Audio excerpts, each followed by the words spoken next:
എന്തൊക്കെ എല്ലാവർക്കും സുഖമല്ലേ? ഇന്ന് നമുക്ക് നല്ല അടിപൊളിയായിട്ട് നല്ല ക്രിസ്പി ആയിട്ടുള്ള ഉള്ളിയും കിഴങ്ങും വെച്ചിട്ടുള്ള പക്കോടയാണ് റെഡിയാക്കി എടുത്തിട്ടുള്ളത്. ഇത് വൈകുന്നേരം ചായയുടെ കൂടെയും ഇഫ്താർ ടൈമിലൊക്കെ നമുക്ക് കഴിക്കാൻ പറ്റിയിട്ടുള്ള നല്ലൊരു സ്നാക്സാണ്. നമുക്കിത് കണ്ടു നോക്കാം. നമുക്കൊരു പാത്രത്തിലേക്ക് ഞാനിതാ വലിയ 3 സവാള എടുത്തിട്ടുണ്ട് കേട്ടോ. അത് ഇതുപോലെ ഒന്ന് കട്ട് ചെയ്തെടുത്തിട്ടുണ്ട്. ഇനി ഇതിലേക്ക് ഒരു 3-4 പച്ചമുളകും അതുപോലെ തന്നെ ചെറിയൊരു ഇഞ്ചി പീസും കൂടി കട്ട് ചെയ്ത് ചേർത്ത് കൊടുക്കുന്നുണ്ട്.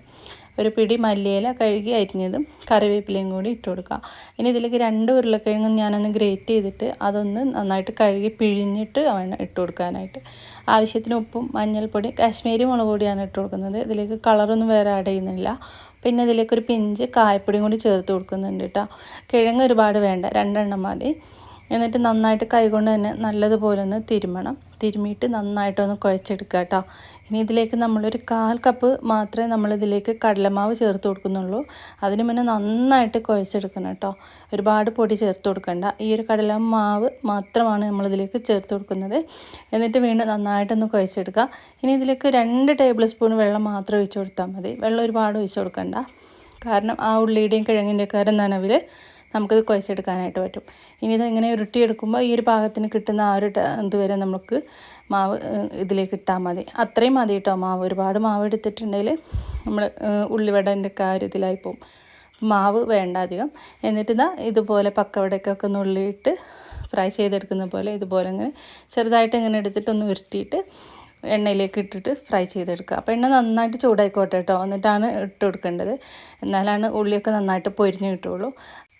കിഴങ്ങ് ഗ്രേറ്റ് ചെയ്തിട്ട് തന്നെ ഇട്ട് കൊടുക്കുക കേട്ടോ. എന്നാലാണ് കേട്ടോ നന്നായിട്ട് പൊരിഞ്ഞ് വെന്ത് കിട്ടുള്ളൂ.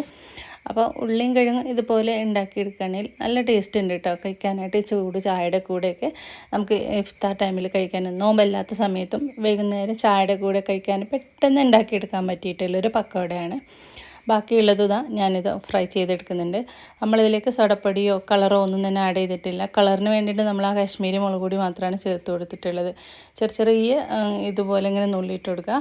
ഇത് നമ്മൾ നോമ്പൊക്കെ തുറക്കാനായിട്ട് നോമ്പ് തുറക്കുമ്പോൾ ഉണ്ടാക്കുന്ന സ്നാക്സ് ഉണ്ടാക്കുകയാണെങ്കിൽ 1 മണിക്കൂർ മുന്നൊക്കെ ഉണ്ടാക്കിയെടുത്താൽ മതി കേട്ടോ. ഒരുപാട് സമയം മുന്നേ ഉണ്ടാക്കിയെടുത്തിട്ട് വെക്കുകയാണെങ്കിൽ എന്തായാലും തണുത്ത് കഴിഞ്ഞിട്ടുണ്ടെങ്കിൽ ഏതൊരു സാധനം അതിൻ്റെ ക്രിസ്പിനെസ് നഷ്ടപ്പെടുമല്ലോ. അപ്പോൾ ചെറിയൊരു ക്രിസ്പിയോട് കൂടി നമുക്ക് കഴിക്കണം എന്നുണ്ടെങ്കിൽ കുറച്ച് നോമ്പ് തുറക്കുന്നതിനൊക്കെ കുറച്ച് മുന്നേ ഉണ്ടാക്കിയെടുത്താൽ മതി. അതുപോലെ തന്നെ വൈകുന്നേരം ചായയുടെ കൂടെയൊക്കെ കഴിക്കുകയാണെങ്കിൽ ചായ തിളക്കുന്ന സമയം കൊണ്ട് നമുക്ക് ഉണ്ടാക്കിയെടുക്കാനായിട്ട് പറ്റും കേട്ടോ. അപ്പോൾ അടിപൊളി ടേസ്റ്റാണ്. എല്ലാവരും ഇതൊന്ന് ട്രൈ ചെയ്ത് നോക്കണേ. കുറച്ച് കറിവേപ്പിലയും കൂടി ഫ്രൈ ചെയ്തിട്ട് ഇതിൻ്റെ മേലേക്കായിട്ട് ഇട്ട് കൊടുത്തിട്ടുണ്ട്. നമ്മൾ ഉണ്ടാക്കിയെടുത്തിട്ട് ഒരു 10-15 മിനിറ്റൊക്കെ നല്ല ക്രിസ്പിയായിട്ട് നമുക്ക് ഈ ഒരു സ്നാക്സ് കിട്ടുന്നതാണ്. അപ്പോൾ പെട്ടെന്ന് ഉണ്ടാക്കിയെടുക്കാൻ പറ്റിയിട്ടുള്ളൊരു ഉള്ളിപ്പക്കോടയാണ് കേട്ടോ. കായപ്പൊടി ചേർത്ത് കൊടുക്കുകയാണെങ്കിൽ നല്ലൊരു ഫ്ലേവർ ഉണ്ടാവും കേട്ടോ. അതുപോലെ തന്നെ നല്ലൊരു ടേസ്റ്റുമാണ് കേട്ടോ. അപ്പോൾ എല്ലാവരും ഈ രീതിക്കൊന്ന് ഉണ്ടാക്കി നോക്കണേ. വീണ്ടും നമുക്ക് നാളെ മറ്റൊരു വീഡിയോയുമായിട്ട് കാണാം.